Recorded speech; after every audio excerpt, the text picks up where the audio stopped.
Terima kasih Bapak, ucap syukur, terpujilah nama Tuhan kekasih. Dalam saat ini Tuhan kau memberkati setiap jemaat-jemaat yang sakit, kau Allah yang sembuh, yang letih, lesu dan beban berat kami boleh dapatkan kelegaan, yang terikat boleh dibebaskan. Tuhan yang jamah berkati setiap kami. Terlebih urapi para hamba-hambamu yang kau percaya melayani pada pagi hari ini. Bila otoritas surgawi turun atas setiap hamba-hamba. Terima kasih Bapak, ucap syukur. Maka saat ini Tuhan berkuasa Engkau Tuhan dalam ibadah raya ini, dari awal, pertengahan sampai dengan akhirnya. Bila kuat kuasa Roh Kudus-Mu sendiri yang berkuasa. Terima kasih Bapak, ucap syukur. Maka saat ini kami akan tabiskan ibadah raya hanya di dalam nama Allah Bapa, Putra, dan Roh Kudus. Di dalam nama Tuhan Yesus Kristus. Mari setiap kita yang siap menikmati hadirat Tuhan katakan amin. Silakan dulu Bapak Ibu kita dalam hari dan sama-sama kita menikmati.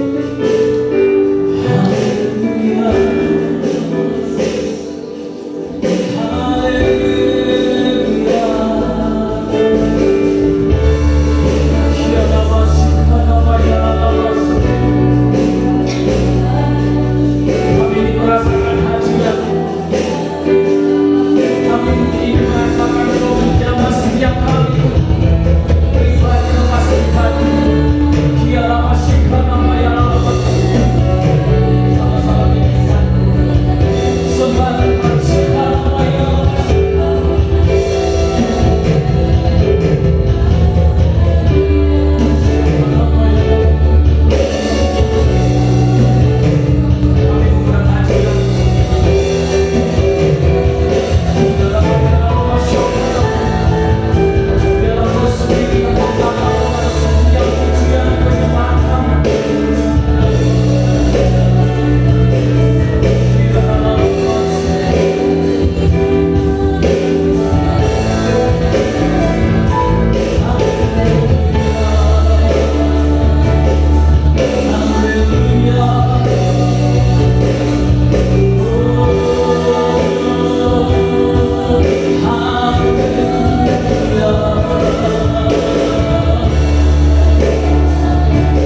Tuhan berkati setiap kami, curahkan roh-Mu atas setiap kami.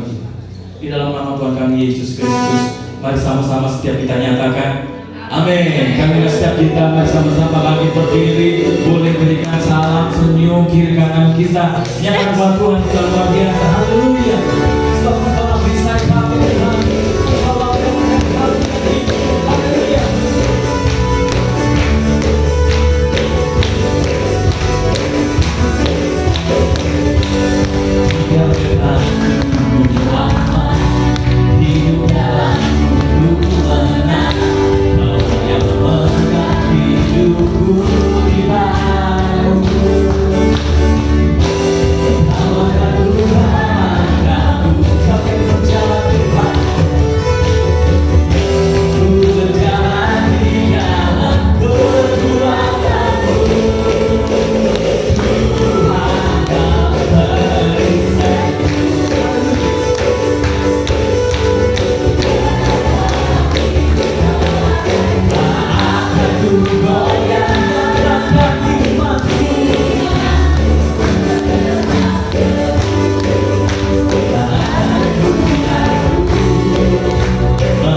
kepala kita, dengan duduk Bapak Ibu. Puji nama Tuhan. Terima kasih Bapak, terima kasih.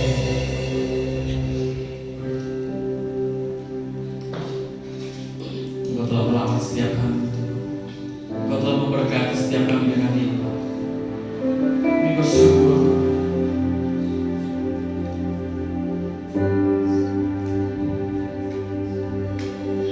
Ku ingin selalu dekat dengan suara-Mu Bapa, lebih dari segalanya.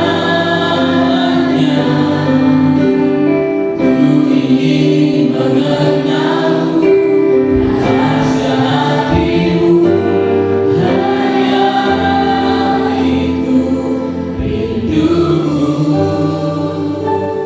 Memilihmu bagian yang terbaik, selamanya takkan terganti. Harta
Tuhan tidak pernah melihat latar belakang.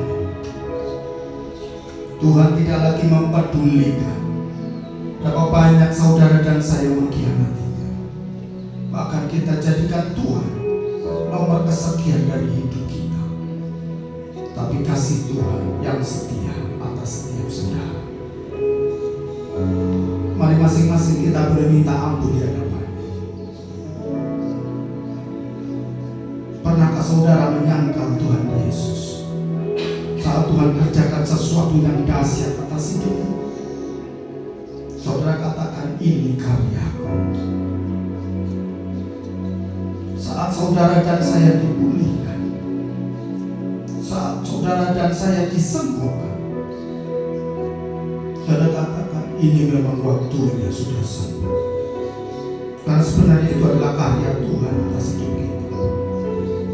Itu adalah campur tangan Tuhan, bukan kebetulan. Tuhan pilih saudara dan saya. Tuhan pisahkan kita dari dunia. Karena Tuhan ingin jadikan setiap saudara berharga. Ucap syukur, terima kasih. Karena saat ini kita ambil free will, kehendak bebas dengan kita memilih Tuhan. Terima kasih Bapak, ucap syukur. Mari angkat kedua tangan di hadapan Tuhan.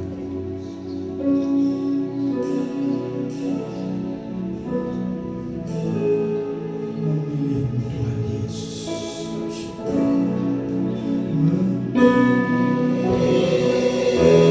Bagian yang terbaik selamanya.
Ambil bagian itu untuk kami menjadikan Kau Allah yang terbaik dalam hidup kami. Terima kasih Bapak, ucap syukur. Biarlah saat ini kami rindu untuk dapatkan yang terbaik itu melalui isi hati-Mu buat setiap kami.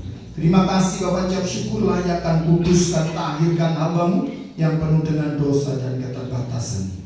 Biar Kau sendiri Tuhan yang berkata-kata buat setiap kami. Di dalam nama Tuhan Yesus Kristus, mari setiap kita yang diberkati Tuhan katakan, berikan saudara-saudara panjang Tuhan Yesus. Silakan duduk. Haleluya. Shalom. Terima kasih Tuhan, kita bersyukur karena Tuhan Yesus baik buat setiap kita. Yang percaya Tuhan Yesus baik katakan amin. Yang percaya Tuhan Yesus sangat baik dalam hidup kita katakan amin. Dan berikan sorak-sorai panjang buat Tuhan Yesus. Terima kasih Tuhan. Biarlah saat ini saudara dan saya yang sudah ciptakan serupa dan segambar dengan Tuhan. Ternyata saudara juga bukan hanya itu saja. Saudara dipilih Tuhan untuk menjadi anak-anak kesayangannya. Yang setuju dan percaya katakan amin. Katakan kanan kiri saudara juga anak kesayangannya Tuhan. Haleluya.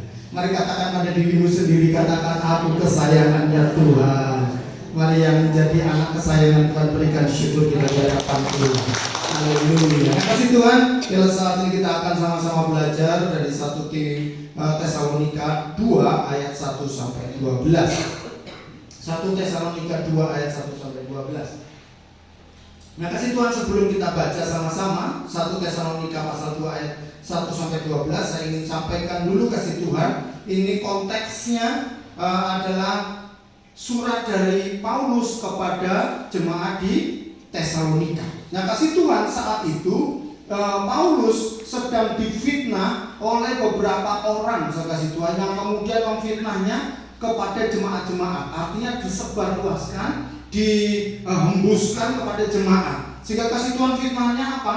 Yang pertama, bahwa dia mengajarkan ajaran sesat. Karena sebenarnya dia bukan rasulnya Tuhan Yesus.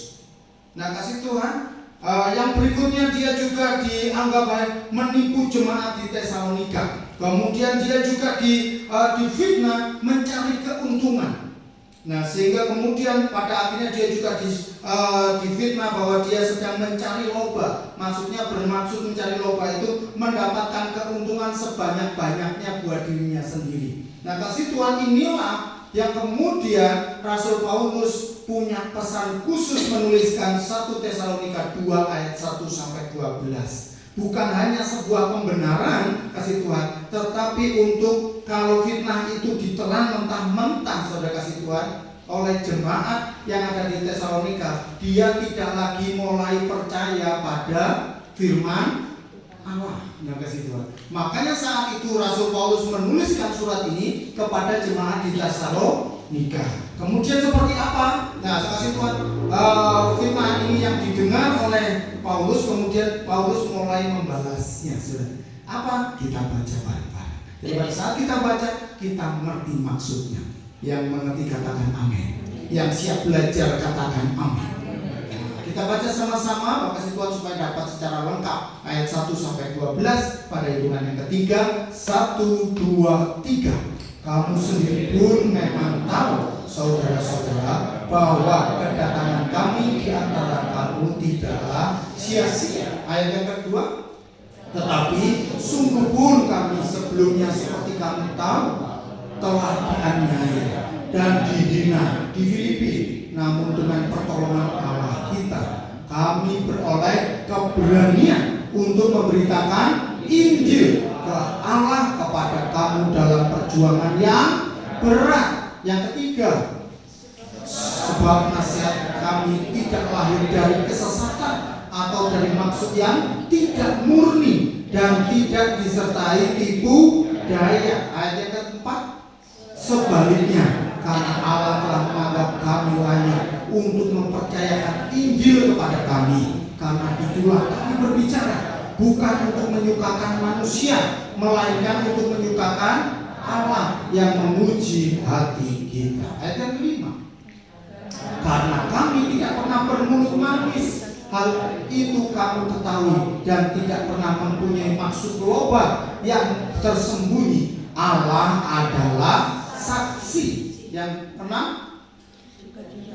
juga tidak pernah kami mencari pujian dari manusia, baik dari kamu maupun dari orang lain, sekalipun kami dapat berbuat demikian sebagai rasul-rasul Kristus. Ayat yang ketujuh, tetapi kami berlaku ramah di antara kamu, sama seperti ibu mengasuh dan merawat anaknya. Ayat yang kedelapan, demikianlah kami dalam kasih sayang yang besar akan kamu, bukan saja rela membagi Injil Allah dengan kamu, tetapi juga hidup kami sendiri dengan kamu, karena kamu telah kami kasihi. Ayat 9, sebab kamu masih ingat saat dan kering supaya jangan menjadi beban bagi siapapun juga di antara kami.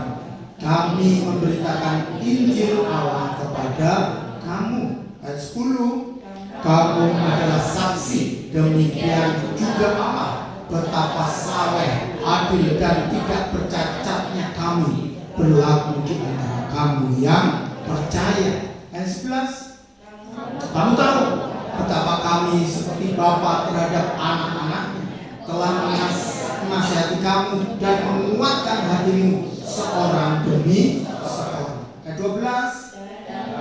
Dan meminta dengan sangat supaya kamu hidup sesuai dengan kehendak Allah yang memanggil kamu ke dalam kerajaan dan kemuliaannya.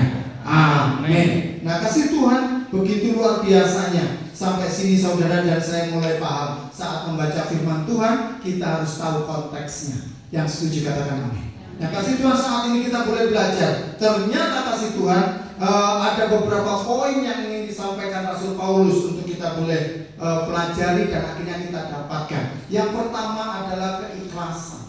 Semua katakan keikhlasan.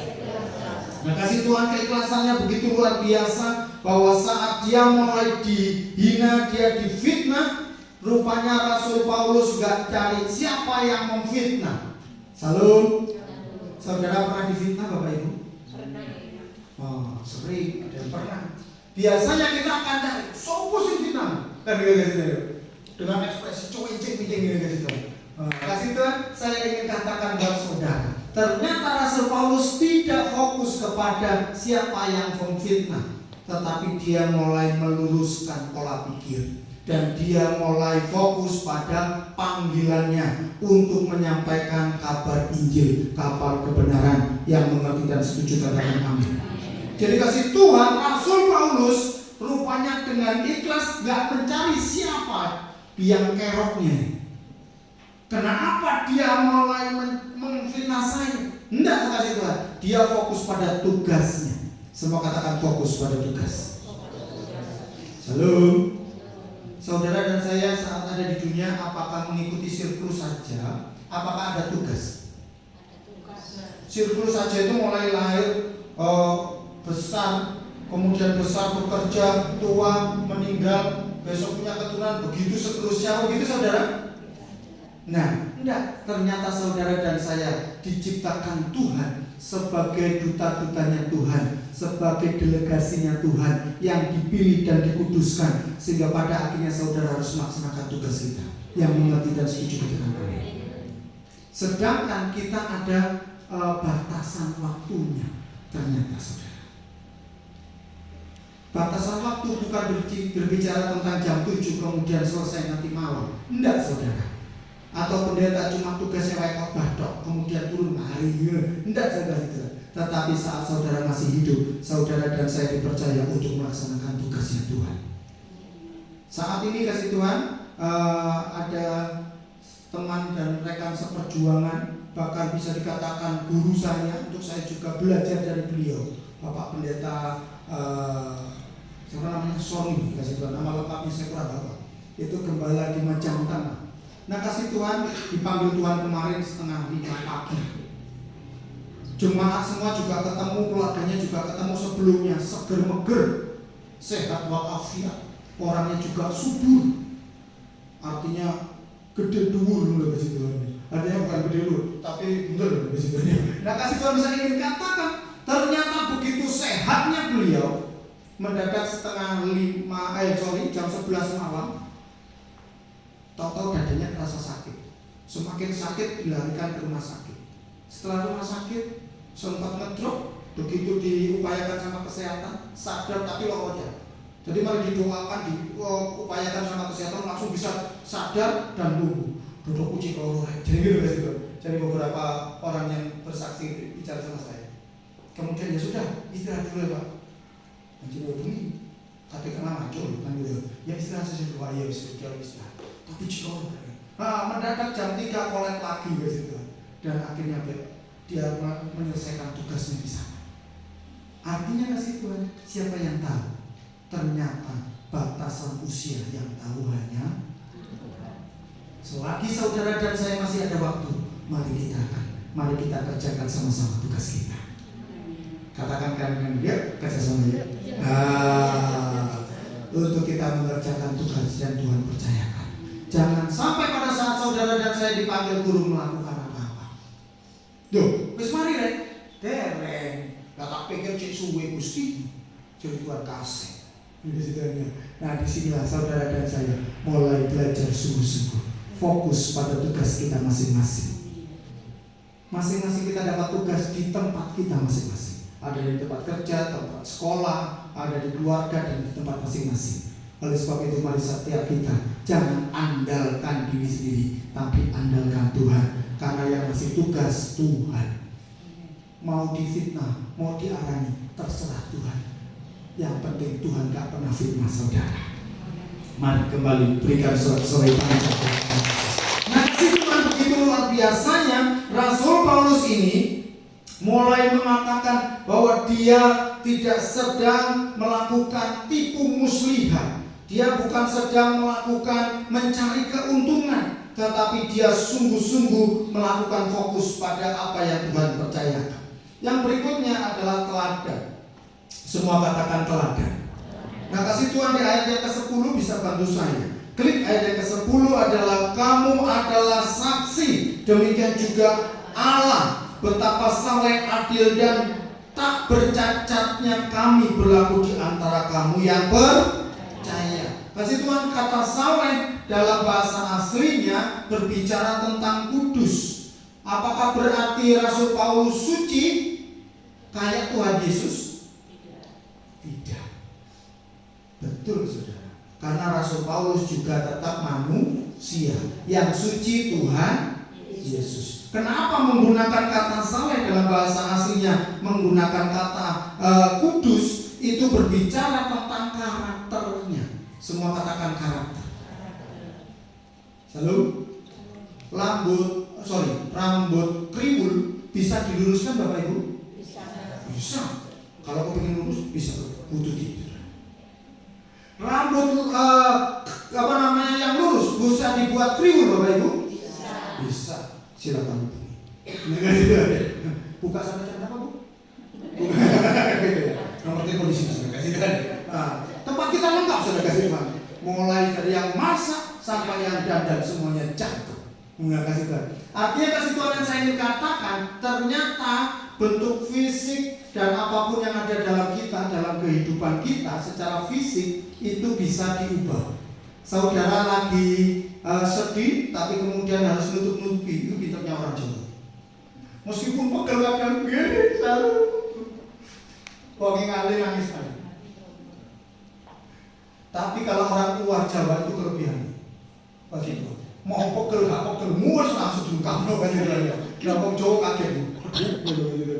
Nah kasih Tuhan, tapi ini berbicara tentang karakter, itu berbicara tentang di dalam hati. Bagaimana setiap kita karakter itu dilakukan karena kebiasaan terus menerus. Nah kasih Tuhan, ternyata Rasul Paulus karakternya benar-benar bisa dikatakan kudus, saleh. Artinya dia tidak sedang mencari keuntungan. Shalom. Karena kasih Tuhan, Rasul Paulus kerjaannya buat teok saudara. Nah, kalau dia penjual nggak boleh badi, ya apa itu? Karena beda-beda kan pernah lihat orang Belanda gitu ya, yang jual kambing sapi. Wah sumpah kalau ini, menjual saya ketemu ini. Iki ngune pirang-pirang wulan gitu ya. Biasanya ada begitu ada penjual yang begitu. Nah, kasih Tuhan untuk ambil keuntungan dikit sampai ngomong sumpah wallahi itu sopo gitu. Nah, kasih Tuhan, tapi yang saya ingin katakan, ternyata Rasul Paulus meskipun pedagang, dia kudus, dia saleh, dia tidak mencari keuntungan. Lek untung dia ngomong aja ini tadiku yo 50. Tadiku 500.000 iki. Mek ngomong ngono nang ngono. Tadiku 500.000. Ya apa dulu lah. Nah, gitu ada. Kira-kira ada yang kira-kira mau berjualan begini saudara? Oh, senang. Kulane pinten? Waduh Bu, niki goleke wangel. Batine nipis.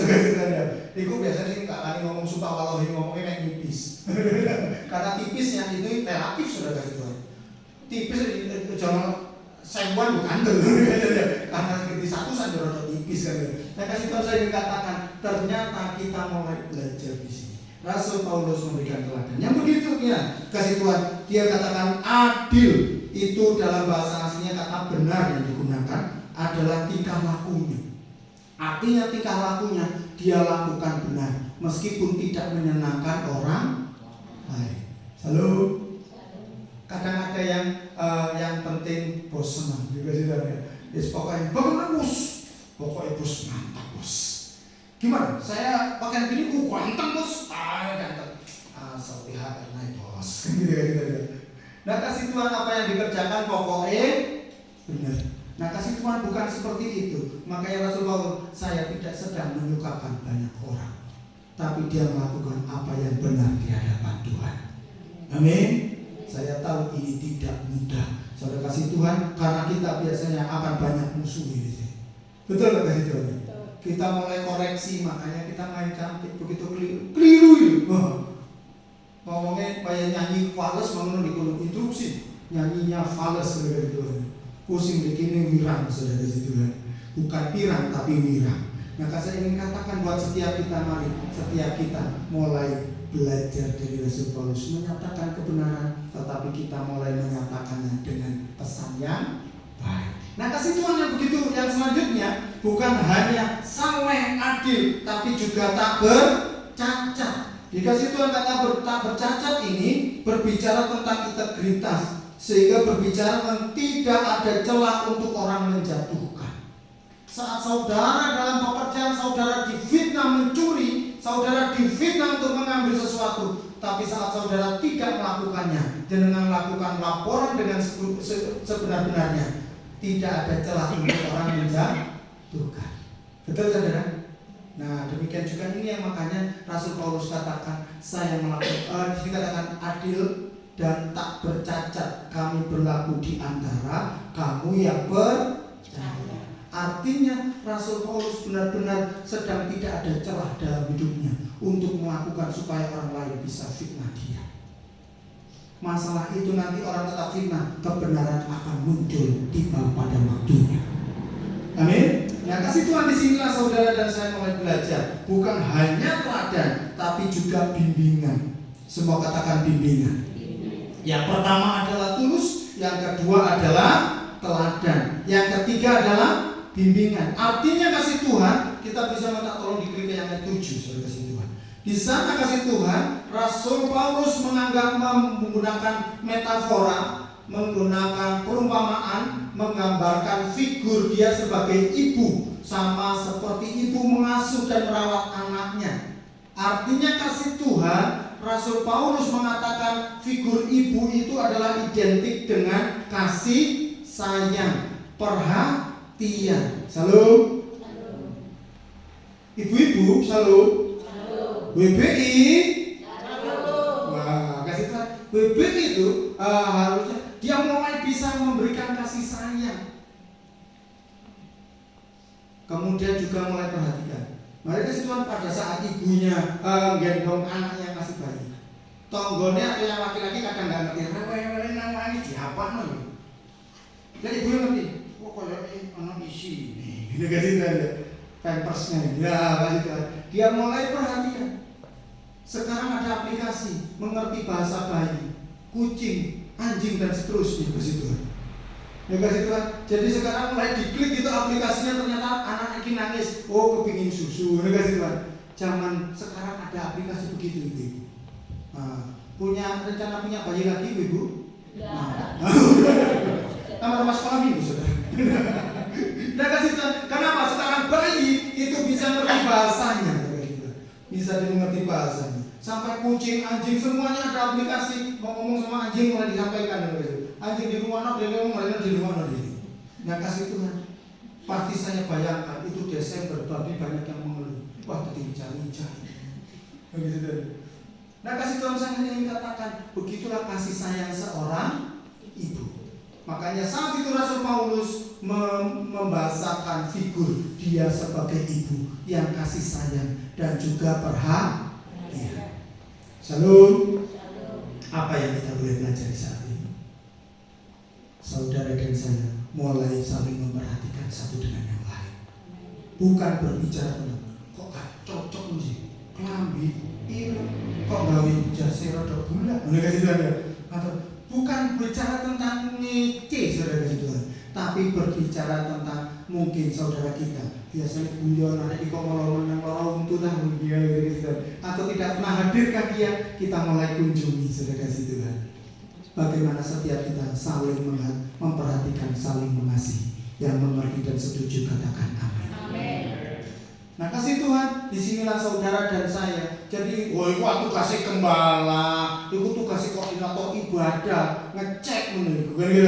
Oh, menurut diakonia sih mengerjakan, bukan itu. Tapi saudara dan saya sebagai para petugas-petugas surgawi yang dapat tugas di dunia, kita harus lakukan kerjaan kita. Yang mengerti dan setuju katakan amin. Mari kita berdoa. Jadi kasih Tuhan bukan iku ngono tugasnya pendito. Pelepasan tugasnya kunjungan nampak berkah. Ayo, halo, nampak berkah tuh aku. Lah kok enak. Nah kasih Tuhan biasa saat ini setiap kita mau apapun tugas yang Tuhan percayakan, di balik tugas pasti ada berkah. Yang mengerti dan setuju katakan amin. Kalau namanya nanti mau berkantor jenengi kerja buta apa namanya? Gaji buta, kasih Tuhan. Artinya gak nyambut gawe tapi terima bayaran, kasih Tuhan. Ada yang kalau jenengan bosnya mau bayar kayak begitu saudara? Enggak. Waduh jadi Tuhan. Mari katakan, ayo kita laksanakan tugas kita. Nah, yang siap melaksanakan tugas dan terima berkat berikan sorak saya panjang. Logikanya saudara kasih Tuhan, kita mau melaksanakan tugas tapi di balik tugas pasti ada berkat kasih Tuhan. Di saat saudara Tuhan percayakan mungkin beban yang enggak mudah, pasti jadi ada berkat yang lebih besar. Ada pergumulan yang mungkin jenengan harus kerjakan. Mungkin saudara difitnah kayak Rasul Paulus. Saudara tetap fokus pada panggilan sehingga pada akhirnya saudara akan terima berkat. Rasul Paulus dipakai Tuhan untuk menulis sebagian besar dari perjanjian baru. Saat ini saudara juga akan tercatat di buku kehidupan sebagai pahlawan-pahlawan iman. Katakan kanan kiri, hai pahlawan iman. Nah, sehingga saudara dan saya mulai berjuang sama-sama. Merdeka. Ngomong pakai kalau nawar Pak. Sentur haleluya. Orang cekik pertama ada orangnya. Haleluya. Itu trik saat ibadah jam 9. Nah kasih Tuhan, yang berikutnya adalah bagaimana setiap kita mulai belajar dari Rasul Paulus. Di ayat yang 11 dan 10, 11 dan 12, ini saya minta tolong diklik ayat yang ke-11-nya dulu. Dikatakan oleh Tuhan, kamu tahu betapa kami seperti bapa terhadap anak-anaknya, telah menasihati kamu dan menguatkan hatimu seorang demi seorang. Nah kasih Tuhan, kata di sini ternyata Rasul Paulus menggunakan alegori, perumpamaan, menggambarkan dia sebagai bapa. Mang ibu saiki bapak. Kenapa kasih Tuhan memang Rasul Paulus tidak menikah, tapi anak-anaknya di Tesalonika adalah anak-anak rohaninya. Nah kasih Tuhan ternyata dia menggunakan alegori buat saudara yang sekarang saudara katakan mang ibu saiki bapak, tapi zaman dulu mereka tahu bahwa bapak punya tanggung jawab untuk mendidik anaknya. Ada yang mulai dia petani, dia akan ajari anaknya menjadi petani. Kalau menjadi peternak, dia mulai ajari anaknya beternak. Beternak jangan bayangkan seperti sekarang, kambing ditaruh di kandang, dia ngarit pergi. Tidak kasih Tuhan. Zaman dulu kambingnya dibawa ke padang rumput. Nah di sana tantangannya adalah karena di alam liar dia harus berani menjaga kawanannya ini dari serigala, beruang, ular dan seterusnya. Sehingga dia sebagai bapak mulai ngajari musuh beruang itu seperti ini, membunuh ular itu seperti ini. Ojo ngangon pedus tinggal turun entek kawananmu. Nah kasih Tuhan artinya kita mulai tahu bahwa ternyata harus bertanggung jawab untuk mendidik.